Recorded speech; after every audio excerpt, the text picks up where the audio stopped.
And good afternoon, everybody. Chanel, are we good? I'm gonna add you back in. All right, I'm adding Chanel back in. We had to have a beverage run. Water glasses were empty, and it's very important to stay hydrated, especially when you're busy running your business. So, if you've not been here before, this is Business Acceleration Playbook, where we are bringing you the plays that you need to win in your business. And Angela Buckley will be joining us in a minute. She also had to run and grab a beverage. So, Angela, when you're ready, just give me the thumbs up and we'll add you back. Today, I have the beautiful Chanel Rose back with us today as co-host, and the beautiful Angela Buckley. Are you Thank good, Angela? you. I'm gonna add you. All right, Becca, there she is. Beautiful Angela Buckley co-hosting today as well. And we are going to be talking about niching in your business. And I don't know, is niching the proper way to say it? Because I butcher words with my accent, but I've always said niching, but I've also heard people say some way. I forgot what they say. What do you say Niche. niche? You say niche? That's Niche. a No, niche. I say I say niche, but niche too. What do you Yeah, say, Angela? niche. But I don't Okay. usually use it as a verb. That's kind of a newer thing, turning Yeah, nouns into verbs. it is. It probably annoys you. I love it because there's no rules now. It's like everything's okay. I'm fine with that. So, but no, I think that, you are completely right. Yes, it's not a verb, but I do like using it as a verb. And so I will continue to do so, probably much to your dismay, this entire show.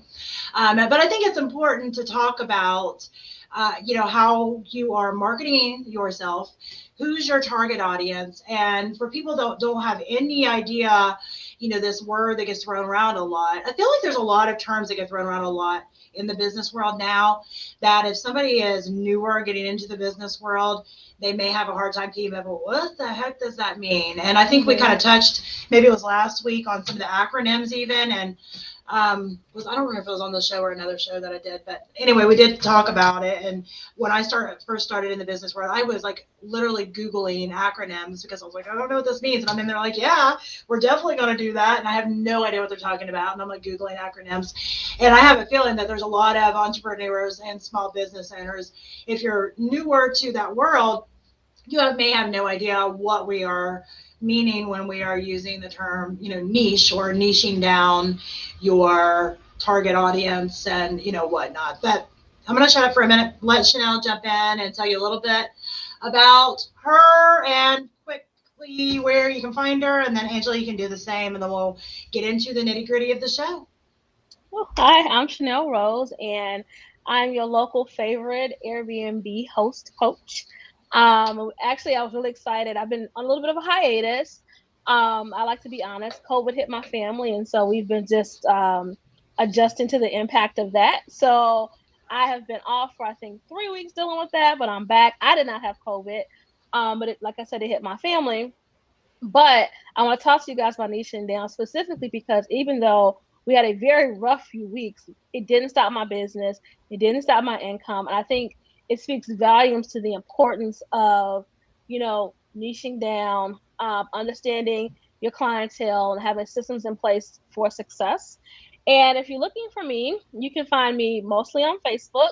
My name is Chanel Rose. If you look up Hello Chanel Rose, my main Facebook page comes up. If you are trying to DM me, that's the fastest way. I have an Instagram. It's Hello Chanel Rose. Not as active on there, mostly in the DMs. I post a lot of pictures of interior design, so fair warning. Not a whole lot of information available, but I will couch you to death over there. So if that's what you're I into, will couch you to death. I will. You should see my stories today. It's like 8 different couches in the exact same type of room. But I digress. Wait a minute. She's getting nosy. She's getting on Instagram. And anyway, so Continue. I love interior design, and we'll talk a lot about how if you are a multi-passionpreneur, like the advantage and disadvantage of like figuring out what your niche is and trying to find a business that like it can lend itself to. And so that was Airbnb for me. Um, and yeah, I have a Facebook group. It's Airbnb for ambitious entrepreneurs. I changed the name a couple weeks ago, but that is officially the group. We're pretty active in there. Like I said, if you're looking for me, Facebook is pretty much where I am. I always say Chanel like the designer. and a rose like the flower. And that's who I am everywhere. LinkedIn, Instagram, Facebook. Don't look for me on TikTok. That's it. That's all I have. What about you, Angela? Well, I'm busy over here looking for sofas. So you can find me, let's just start right there. You can find me at Creatively Efficient for some of my more business-oriented endeavors and mindset leadership coaching things.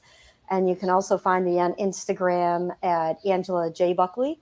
And you'll find a little bit more about my Alphorn wanderings and music. And somewhere in between both of those, you get my speaker activities. So if you ever need a speaker, I enjoy sharing all of my adventures and the lessons that we've learned along the way to collegiate primarily, but also high school and young professionals. So doing a lot of that work these days. It's a lot of fun. You can find me also on whatever, your standard LinkedIn, Facebook. And I think those are perfect segues. Somebody's got to train. So, but I think those are perfect segues to talking about niching down, because you mentioned Airbnb, Chanel.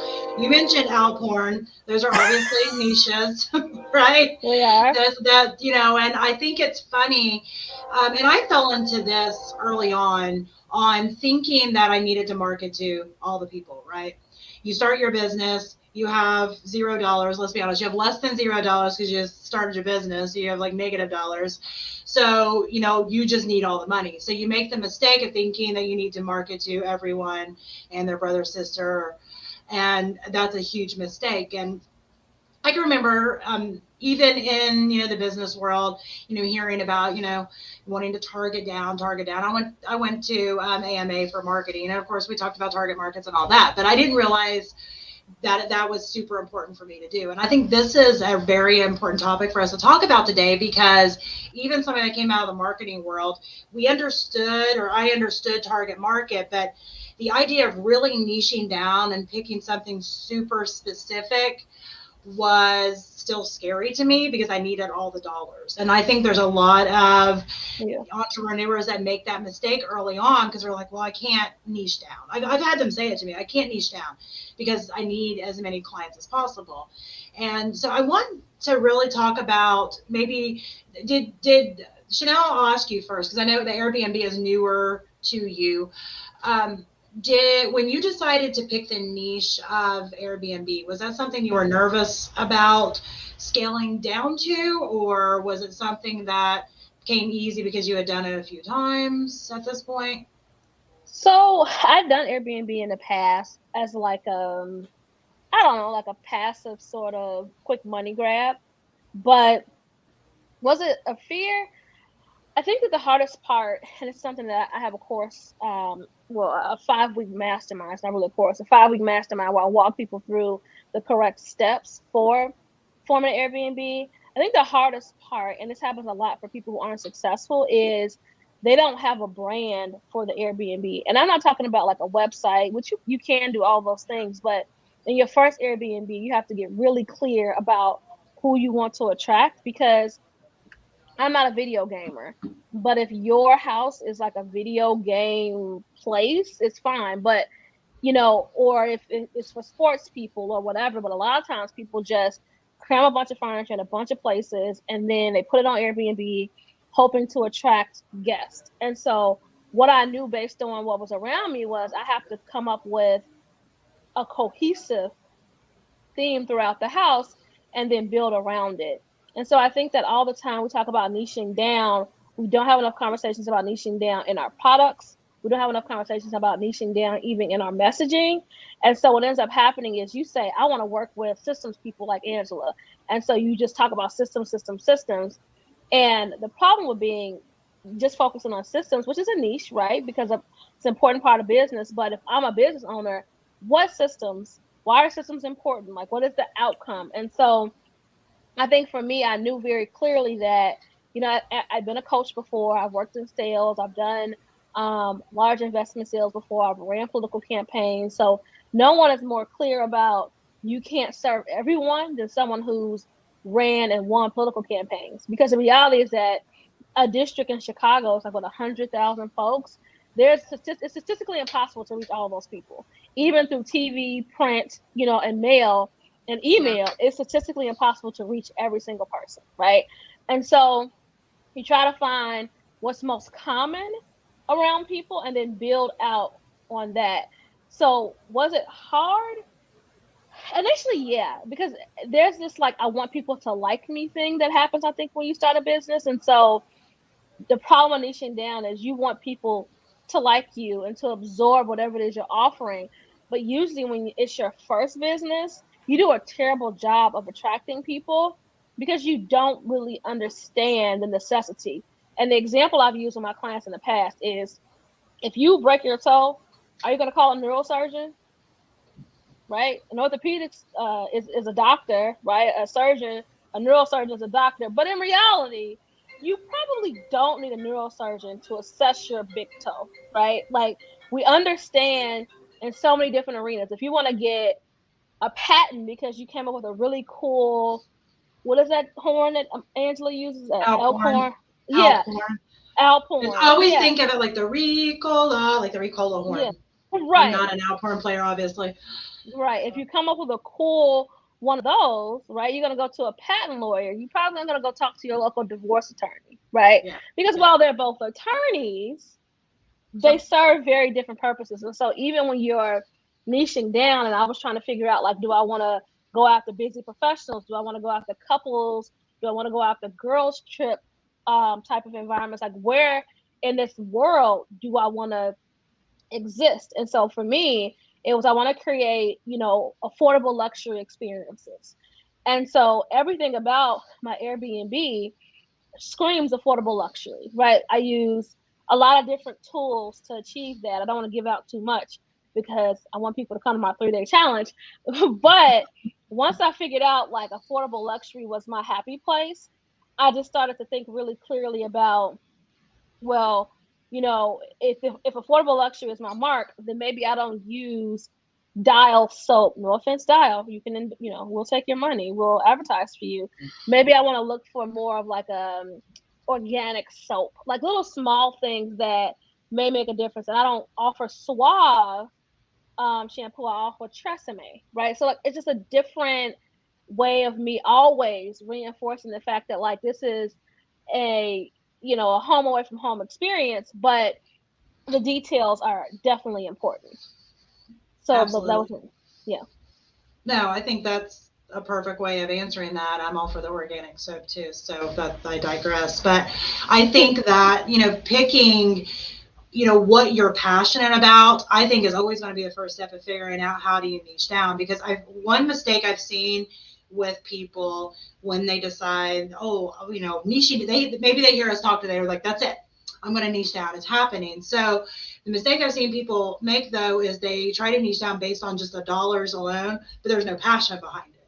So they're like, oh, I'm going to make more money over here by niching down with this sector over here, but they don't really have the passion behind it. So at that point in time, they're not going to be able to be as effective at niching down there. And if it's something that, you're passionate about. And I feel like I've got to know you well enough to know that, affordable luxury is probably something that you're super passionate about. And the fact that you just told us that you got like couches all over your Instagram, that, that's probably something that brings you passion.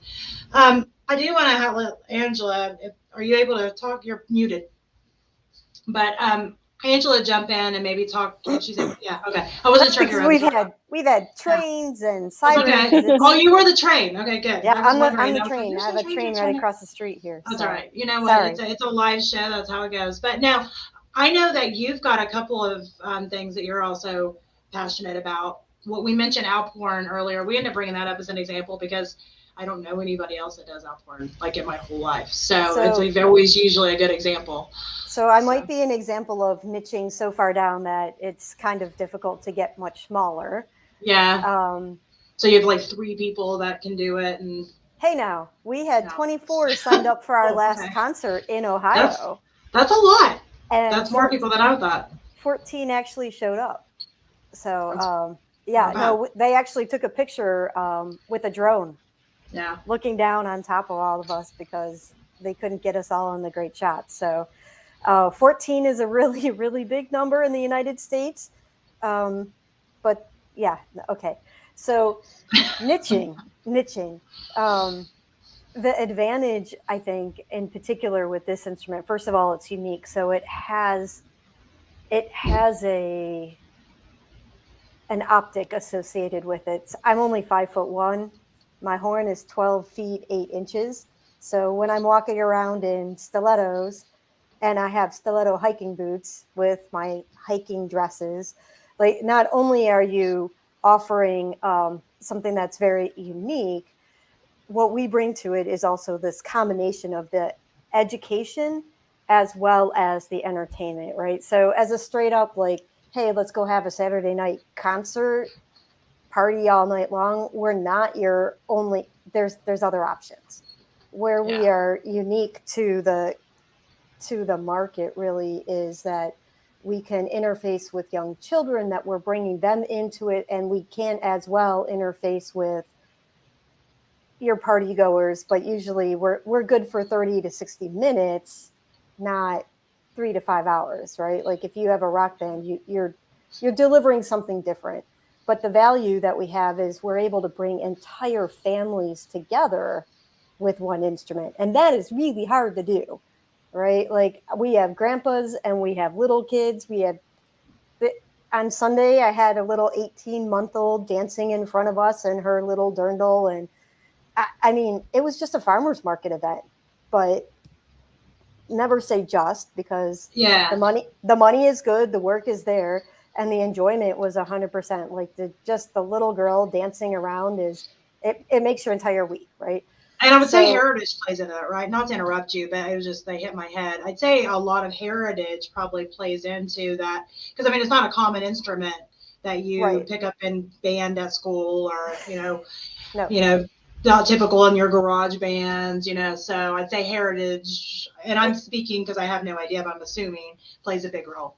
The heritage plays a big role. And then the other part of it that plays a big role is also kind of the stem, because it doesn't have any of the valves. So we're talking about a lot of science of how musical instruments work. So I bring in my engineering, right? So how do we tie in we use it as leadership conversations where we talk about the mindset of practicing and developing and finding your business part of, you have to breathe, right? You have to take a breath. So there's a physical element, there's a mindset element, there's a science element, there's an artistic element, and you can tie all of that into one big crazy instrument. But it's great because with that, you niche, you attract, you definitely engage, but then you can deliver your message on those topics, right? And for me, the passionate part is like I'm allowed to be outside and making music and pulling all those people together. It's a little crazy, but it's become a vehicle for me to be able to talk about grit and passion and dedication and that inch by inch work that takes place every single day. It requires the consistency. Even as we talk about niching down, and even as Chanel was talking about understanding, like, let's make sure that the room and all the details tie in. Part of that is pipeline and niche, but part of it is the consistency to that vision. What she has in one Airbnb may not be the same style that she might have in another Airbnb. So how do you understand that consistency relative to your audience? So tying all of that, like, that's all, we get all of that in one crazy long instrument. So, and I like that you brought in the fact of leadership. You brought in the fact of outdoors. You brought in the fact of engineering, because I think that's another thing that when people think that you're niching down, that you have to just be like this one person. So Angela's niching down. She's doing outpour, and she's only going to talk about outpours all day long and nothing else. And that's not actually what it means. And I think that's another thing that people make the mistake of thinking when you niche down, you only talk about one thing. So I think a lot of times what it is that, to me, it ends up being like this way of building. It is, you're connecting with people based on one subject, which would be the outpouring, but you're able to build into maybe some other things that you're passionate about. Because let's be honest, we can have multiple, actually, I think it was Chanel that said multi-passionate, multi-passionate entrepreneurs. And I think that's a good way of phrasing it. But I think where the mistake is when you're multi-passionate in such a way that it's too chaotic and there's no focus and you have no idea who you're talking to and the people have no idea, if you're talking to them, that it's them that they're talking to. So, but you can build other things in there. So Chanel can talk about coaching while talking about, Airbnb, while talking about her love of interior design, while talking about, being the money honey, all at the same time, and still be talking to one target area, but you're bringing your target in with one specific niche topic, which would be the Airbnb that Chanel is talking about, or maybe the outpouring that Angela is talking about. And I think that's a great way of really being able to explain to people that niching down doesn't mean removing all these pieces and that you're just this one, flat thing that you talk about. Because honestly, that's what I was afraid of, because, well, you two know me. I am far too ADHD to pick one thing to try to do for the rest of my life. I would rather die. But so, I avoided that whole thing because I was like, no, I'm not picking. I'm a rebel.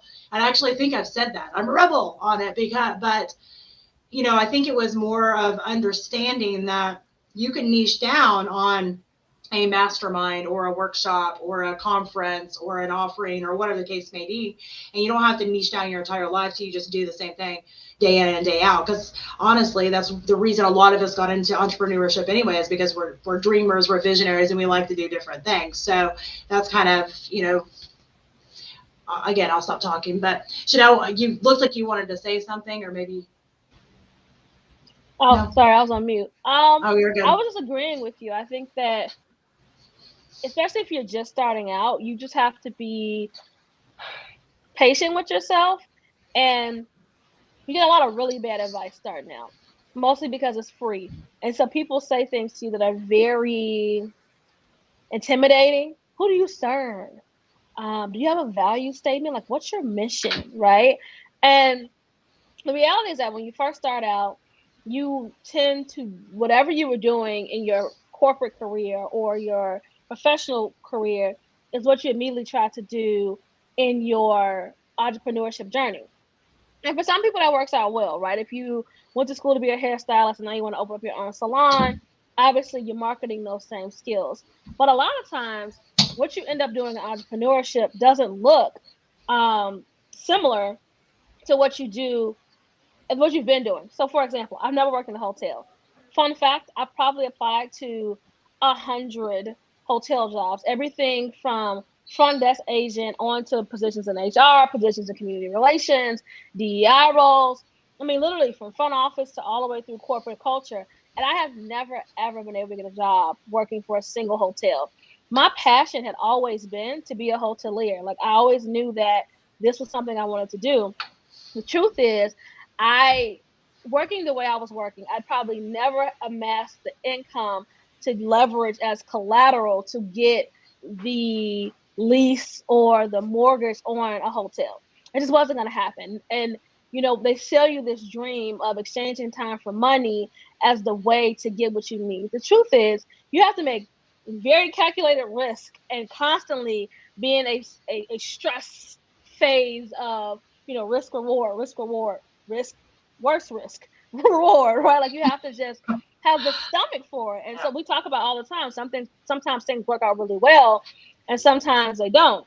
And I've shared this before and I'll share it here again for the person who is at work miserable and lonely and probably depressed and they don't even know it, because they become a functioning depressive because what they're doing is not providing them the results they crave. You need to know that if you are waking up unhappy, that you shouldn't be in that job. You need to know that you're right. You're being underpaid. You're being overworked. Those things that you feel, that instinct that is telling you that things are wrong, is true. And so much so, I firmly believe that sometimes, many times for me, my back had been against the wall. I just didn't have the confidence to take the leap. This last time, though, I was employed and not paid for 2 months. And by not being paid for 2 months, I was like looking at my savings going dramatically in the wrong direction. And I had told people before, like, oh, just Airbnb out your house if you lose your job. Like, you're sitting on perfectly the real estate, make some money. And so I was like, I'm going to take my own advice. And so I did it. And that first month, I doubled my corporate income, period. I was able to go from no income for 2 months, none, okay, because I was so stressed out about not getting paid and I couldn't file for unemployment because I was still technically employed. And so, and nothing negative was happening between me and my employer. I just literally wasn't getting paid. It's a long story, but the point is, I told myself during that process of absolute desperation that I was never going to allow one person to pay me or not pay me. And that's the roof over my head. That's my car. That's whatever leverage that I've been, chasing. And so Airbnb, like I said, for 3 weeks, let me give you some perspective. So earlier this year, I was sick and my business did not run because I couldn't coach. And I didn't have an assistant or a co-coach or even a colleague who would absorb my business and run it for me without pay. Come on now. Nobody's going to do that, right? And so I just didn't have, again, I didn't get paid. And so thankfully, I still had my corporate job. Fast forward, I believe that things happen. They put your back against the wall and you decide who you are in those moments. I was like, you know what? I'm done. I'm done waiting on this job that, I'm not getting paid. I'm done like staring down the barrel of a gun against my will, feeling like a hostage. I felt like sincerely, that's how I felt. And so I was like, well, what do I want to do? Because again, coaching, even high ticket coaching, you have to be in the room. And if you have ever been broke, it's exhausting. It's exhausting to not be getting paid. And if you are feeling underpaid and overworked, I'm sure you're exhausted all the time because not being paid your value is hard. It's misery. And so Airbnb came along and I was like, okay, I'm going to risk it all. And I sat down and I went in my house. I was like, okay, I need to fill these rooms up. I'm going to Airbnb. And it worked out for me. And so I always joke that like you just have to act when you have no safety net. And so that's where I was. And so the niche itself, it just became very clear to me that I had to do something. And I wasn't willing to do the same thing I'd been doing. I wasn't willing to exchange time for money anymore because that hadn't worked out for me in the past. I wasn't willing to take on 15 new clients because again, time and money have become the same thing and they're not true. That's just not true. There's infinite amounts of money and we have a finite amount of time. And so Airbnb has allowed me to create multiple streams of revenue for myself, not just from bookings with Airbnb, teaching other people how to do Airbnb, giving advice about interior design. And so I'm constantly in a position to figure out how many more ways can I make money through Airbnb so that I'm not having to be present. And it's the same thing with any niche, wherever you are. If you are, wanting to be a life coach, how do you, who do you want to life coach? And just get very honest with that. Like I remember one of my nights for the weekend is $375 a night, okay, which is on the higher end. And I remember putting $375 up and being like, no one's gonna book. Most of my weekends are booked for the rest of the year, right? No. And it's because the effort I put behind it matches my prices. And if I can encourage anybody to be, honest with yourself, if you're making money right now, people will invest in you. The Nichingdown is less about other people and more about what you're willing to do. Because again, if I would have just said I'm going to go get another job, I'd have another job. I'd be making the same amount of money, maybe 2 or 3% more, but 2 or 3% more is not going to beat inflation. And I want to be able to retire one day, sooner than later, And so my ambitions had to match my output. And so I got really clear about the things that pained me, including I don't like getting up and going to work every day. This is a safe space. I'll be honest. I don't want to work every day.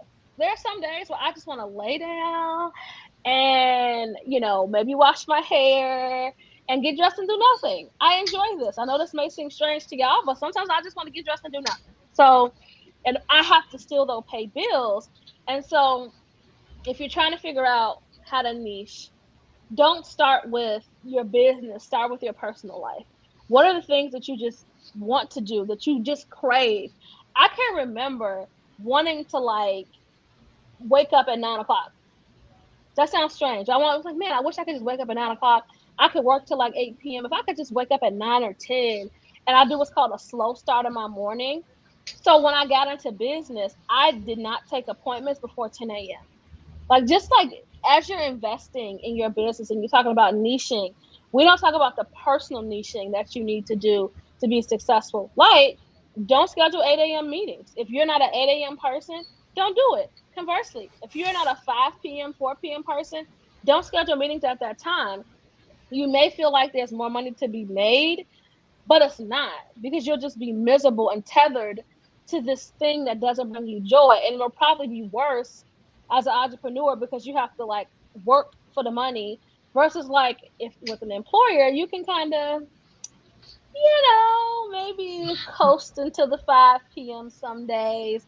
There's no coasting in entrepreneurship. So instead of you negotiating the fact of going into work knowing you're not going to work all day, if you're not a Friday person, don't schedule appointments on Friday. Work longer on Tuesdays. Like whatever it takes, do the personal niching first.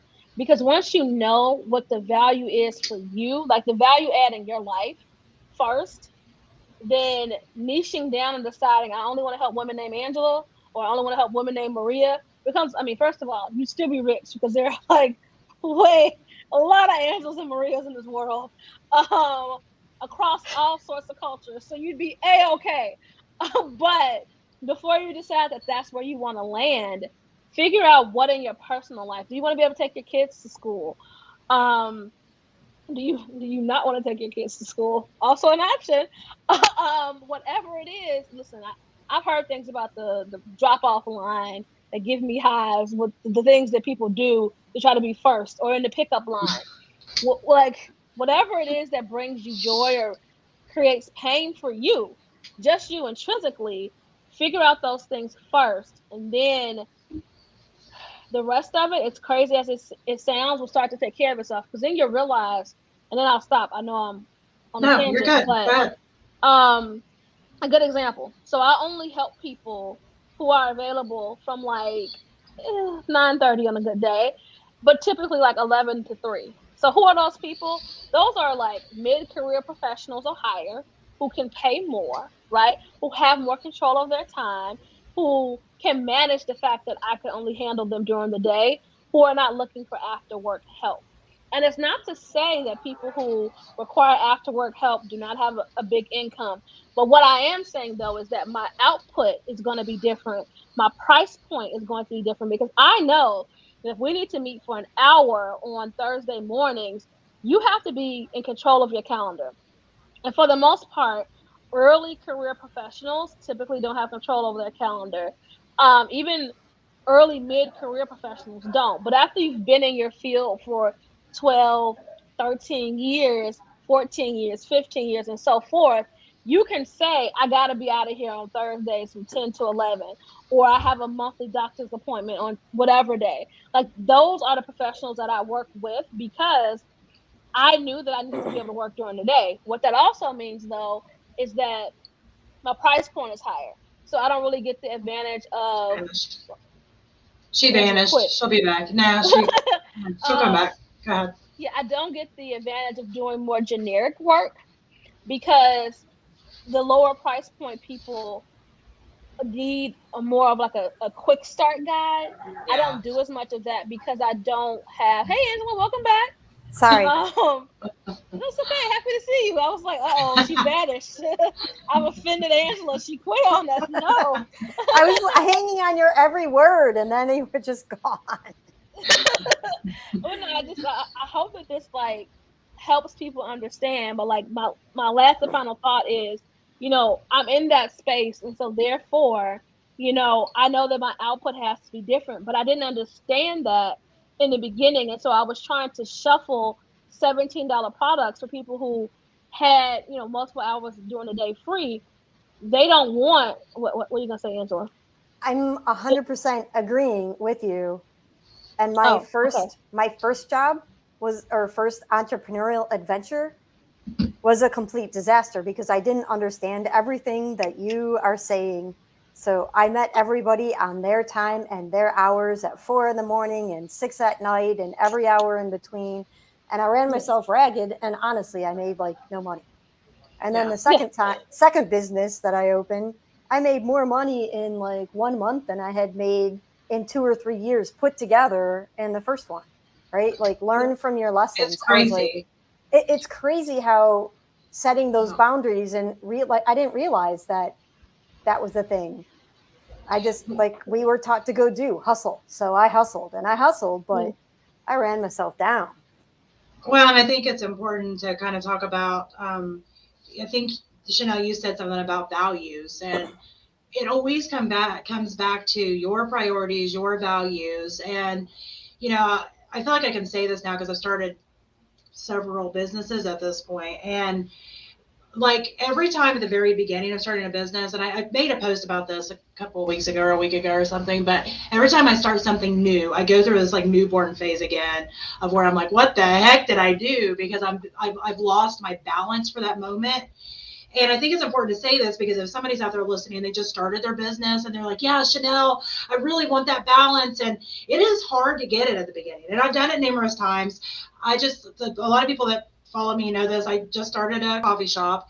It's a new venture. I've never been a coffee shop owner before. It's doing great, but I'm learning as I go, and my balance is definitely not up to par at the moment.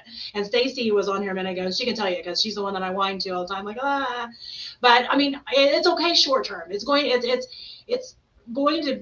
to come as long as you've got your values, there, your priorities are there, what you're wanting out of it, you've established your boundaries, you've established your own value, your own worth, what your worth is on things.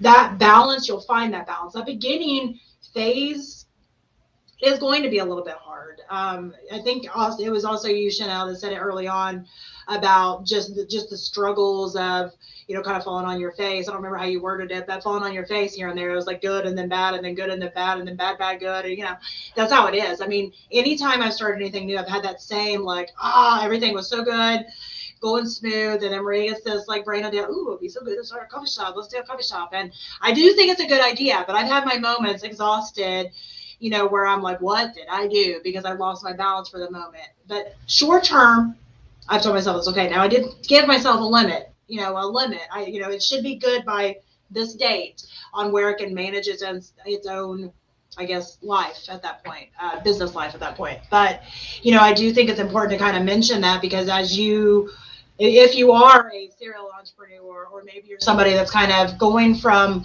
one niche and pivoting over to another, whatever the case may be, you're going to have those moments in the process of either pivoting or starting something new where it's not going to feel like you have a 100% balance. And I think it's always going to come back to asking yourself those questions on, what are my values? What do I need out of this? And making sure that you're adhering to it. Yeah, you're right. Like there are some days where I have like so much balance and so much authority. And then there are days where I'm like, it's 4:00. Like I've barely scratched the surface on the business needs. And I think sometimes, especially with this newer part of my business, like I'm expanding to 2 other cities in the next 30 days. And I think about like systems and like people like Angela who, live their life very organized and are full of like systems and processes for success. I am a no safety net kind of person. So like, I'm sure if Angela started an Airbnb, she'd have like these beautiful spreadsheets of like, what this costs, how much she can invest here and there. I was like, oh, this is my budget. Whatever it is, I'll stay within this budget. This is how much I want to pay. And I just kind of went with it. Right. And so over time, that's my skill set though. Like I would be an excellent crisis manager if I didn't, if I like to deal with other people's crises. I just don't. Yeah. But that is how I operate. And I build systems around it's not even chaos. I just build systems around my decisions. And so I say, this is what I want my budget to be. And then I work back and fill in what stuff costs. Right. And I know when my budgets are getting close to being met, and then I just adjust accordingly. And it's something I've started to teach people, especially with, Airbnb, or even like my coaching business. I am doing well, but there's no day that doesn't, cross my mind where I know that there's something I can be doing different, better, faster, right? And so when you talk about balance, that first 2 years is a lot of trial and error. The IRS doesn't even expect you to turn a profit the first 2 years in your business.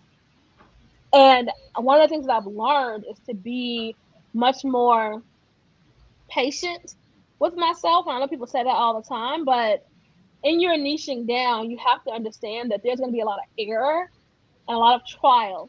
But eventually, because at first you don't know when you're failing, because you just assume, people tell you things like, oh, businesses don't make money their first 2 years. This is the digital age. You literally market for free on your own platform. If you have a business that has no interest and is not making any money, there's something you're not doing right, period. Like your business, like maybe not the first 30 days, but at some point you should at least have some interest if you're putting forth the effort. And niching down allows you to pinpoint, hey, maybe I only like working with women, or maybe, only women are attracted to my offerings, or only men, like whatever that is. Like niching down is really just a process of building your brand in an attractive manner. Because I think that people they make it practitioner specific, and they make you feel like you control who you help.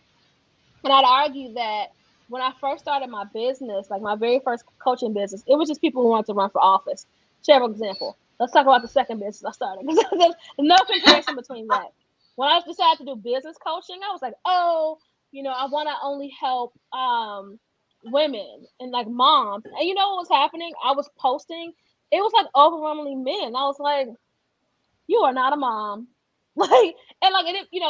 Very specifically, I was looking for like the archetype mom, busy, or like women, like busy, young professional, like this very, like me. I'm not a mom though, but like just women. I wasn't attracting that at all. And I was still taking on clients, so I was frustrated. And I think it's because when I started asking people one simple question, what made you decide to want to work with me? And the response was like, it got me very clear about what I was sending out.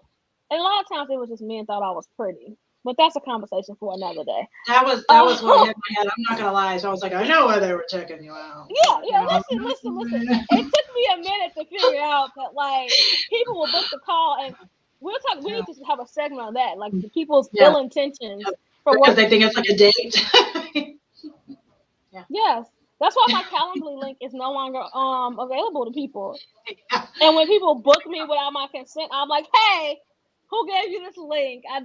There's a vetting process, and I decline meetings. And because I'm like, who sent you, sir or ma'am? Because like all the time it happens where it's specifically we're off the subject again, but like we need to have a conversation on here one day about people's intentions and how to like better vet people to boundaries, or vetting. Absolutely.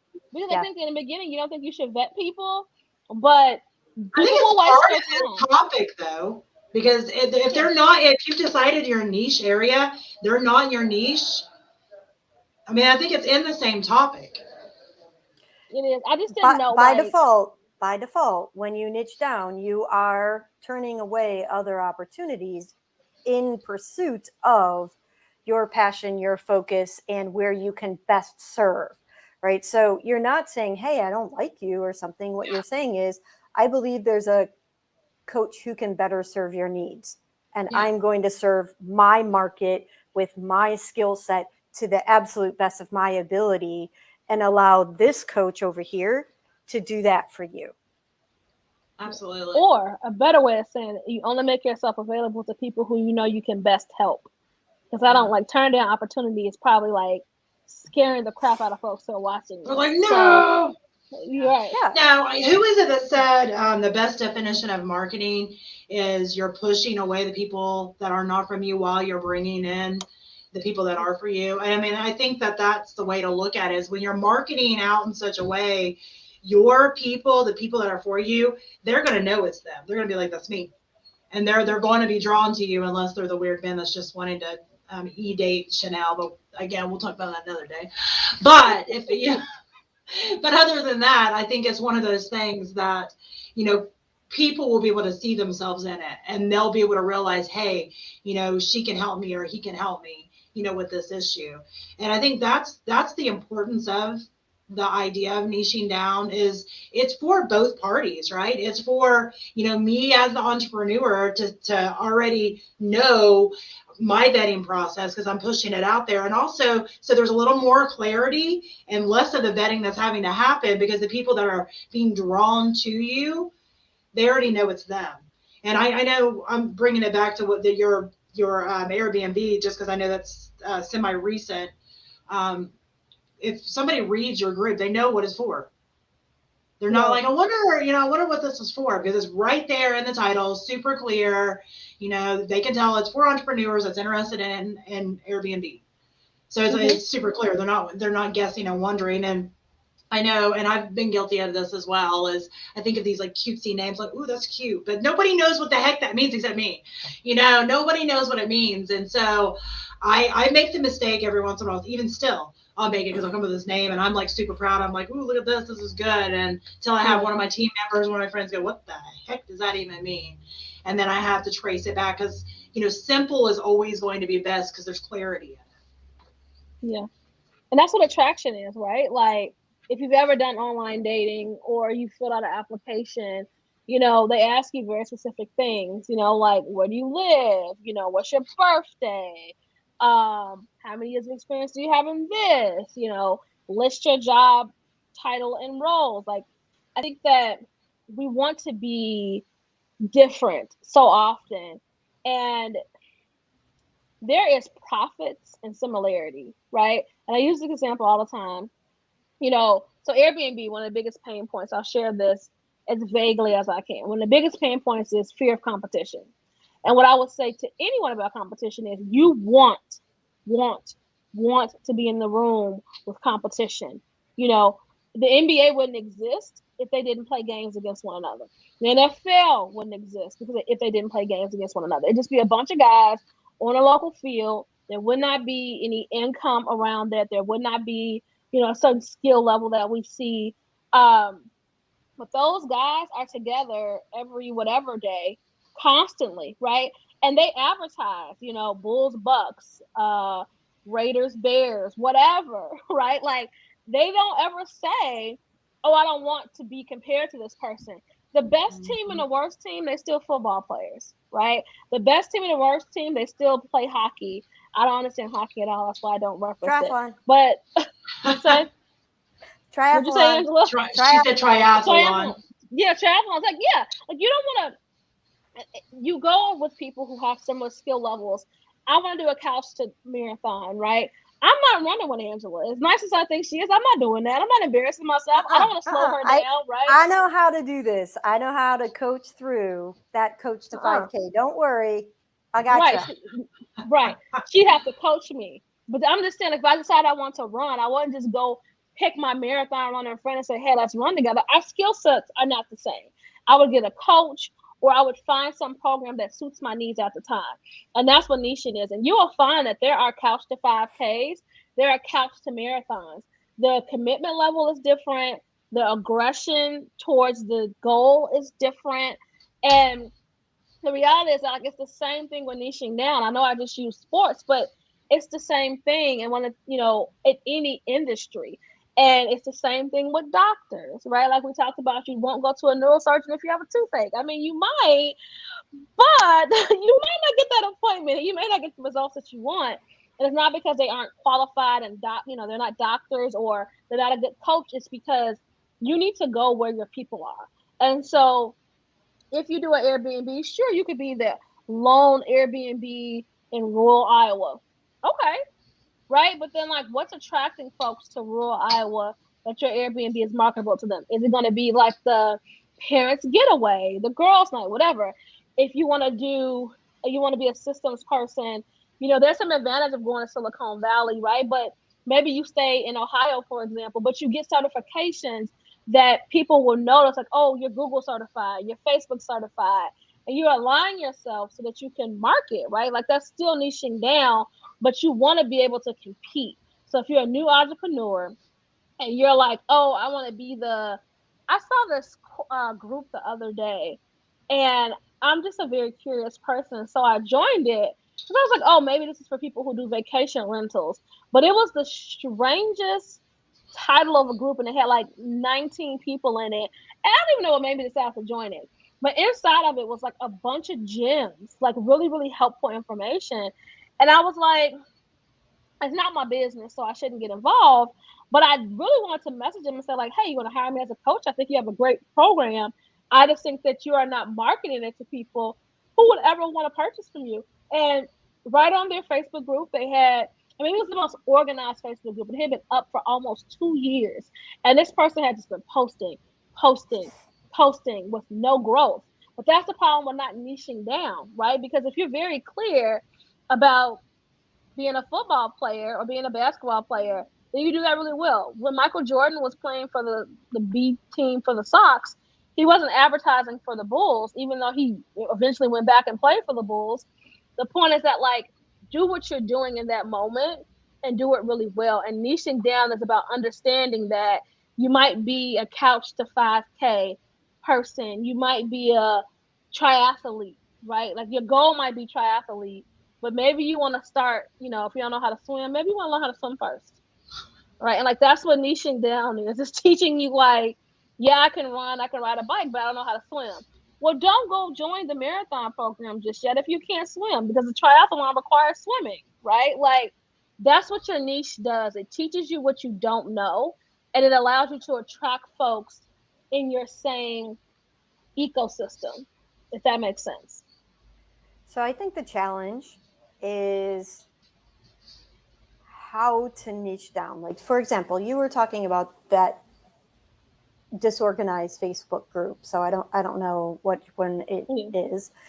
How do you ask the right questions? If you're coaching someone, how do you ask them, what is their target? Where are they trying to go? How do you help them identify the market so that they're niching down? And on the one hand, you have to niche down into an area. I can never get my hand into my computer screen. On the one hand, you have the niche, but on the other hand, you also have to have, like, you guys are more talented than I am. The other hand, you have to have a market that actually pays, right? So you need a little bit of both. You need to understand that you're niching into a market that has the money that you want to earn as well. How do you help somebody ask those questions? So I think for me, and I'll let you answer in a second, but I think for me, again, it always goes back to the balance, because I'm looking at both sides of that and saying, yes, you want them to have money because you're doing this for money, unless you're in volunteer work, but let's assume that you're not, that you're doing it for money. So you want them to have the funds to be able to pay for it. But at the same time, I feel like I said earlier, you have to have the passion behind it, because if you're only chasing the dollar, I have watched that burn more people than anything. Just only chasing that dollar, like, oh, I'm going after this target market because they've got money, you know, and fill in the blank on what that sector is. But if it's only about the dollar, there's no passion involved with it, you are going to crash and burn. You're going to crash and burn hard.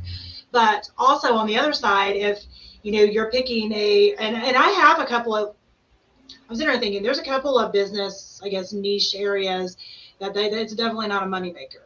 But also, I don't put that as my moneymaker. You know, I think sometimes there are things, like if you have multiple offers, maybe you have some that are your moneymakers, and then you have some that are your loss leaders. So when you're thinking about, you know, well, like my coffee shop, for example, I use that example because I used it earlier. I have loss leaders in that. There's things that make me more money, and there's things that, you know, I break even on, or maybe lose a little bit on, but I know it's bringing people in. So, you know, if you are somebody that ends up having kind of more than one offer, you know, you may have some that's bringing in the people, that's your loss leader, but you want to make sure that it is going to definitely balance out. So that's one thing I would say, and the passion has to be there. But Chanel, I'll let you go ahead and dive in and answer your side.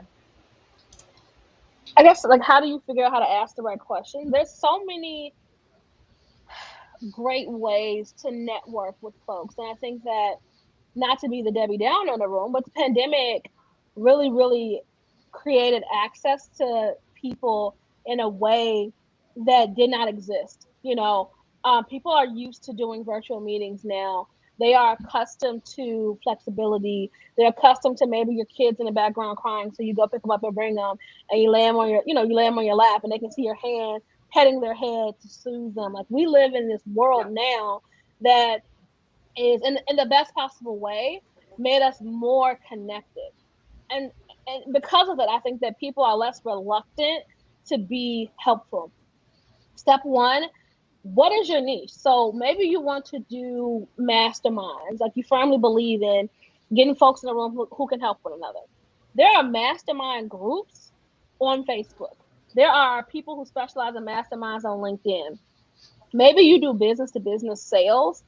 I mean, I guess I am a straight from the hip, not afraid of a cold call kind of person.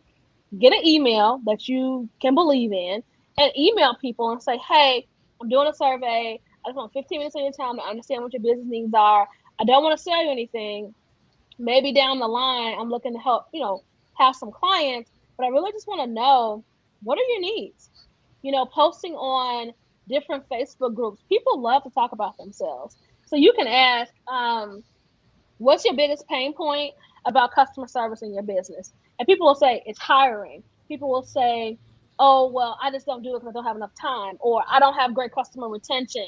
And so you'll go from no ways to provide solutions to 15 different options of where you might want to go meet.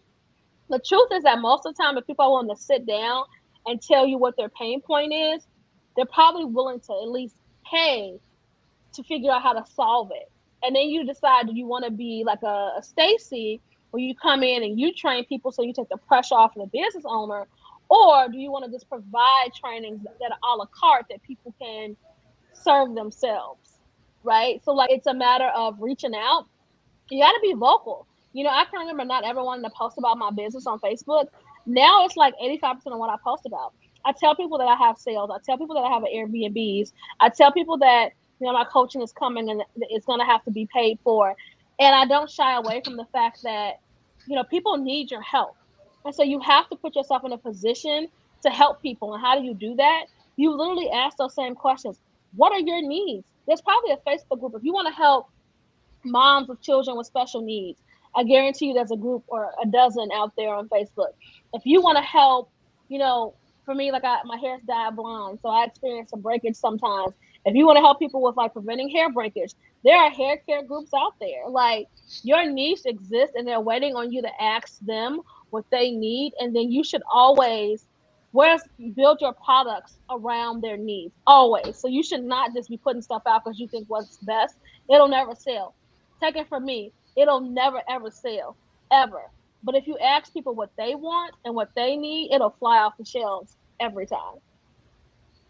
No, I think that's good. And I think you said that very passionately, which goes right back to making sure that you've got, because you have to understand it. You have to have passion behind it to really drive it. And people will, well, you mentioned special needs kids. I do have a special need kid, so I can tell you from, experience, a lot of the trials that you go through on trying to just manage life with a special needs kid, more or less businesses. So I think that, anything that you could think of that you've gone through in your own personal life, like if you're sitting here right now and you're like, okay, well, what can a niche be? Think about your own pain points to getting to where you are in your business now. Maybe you are still working your 9 to 5 and you kind of got your side hustle. Maybe you're just thinking about your side hustle, or maybe you've already quit your job and it's your primary income now. No matter where you're at, think about the problems that you face getting to this point that you're at right now. How did you overcome them? Because I think a lot of times we try to overcomplicate it in our mind. And if we think back to what we did wrong and what we did right, if you can teach other people how to do it the way that you did it right, and they can hop, skip, and jump over the things that you did wrong, people will pay for that. That's what they're paying for. They're paying to not fall on their face the 10 times that you fell on your face to get to that, the way that worked. And I think that's what people need to think about when they're trying to craft their own niche down. It doesn't have to be complicated. I think sometimes we try to make it super complicated. I agree. Yep. So I know we are at 2:02 because we're all windy. But the Angela, do you have anything else that you want to say, Chanel, either of you? I think you have to adjust and adapt. So as you're niching down, make sure that you're asking all the questions that Chanel identified. Make sure that you are always asking the question, is this niche the direction that you want to be going in? Is it going to help you achieve your personal goals as well? Because only as you achieve your goals are you going to be able to help the people that you're really in business to serve. And then just kind of keep on keeping on. That persistence, that small, slow, daily, that consistency is really what matters. If you need help with the mindset on that part of it, I got you. Awesome. Chanel, you have anything else you want to add? Nope, just join my group, Ambitious Airbnb for Ambitious Entrepreneurs. I'd love to see you. All right, awesome. So we will be back again next week at 1 p.m.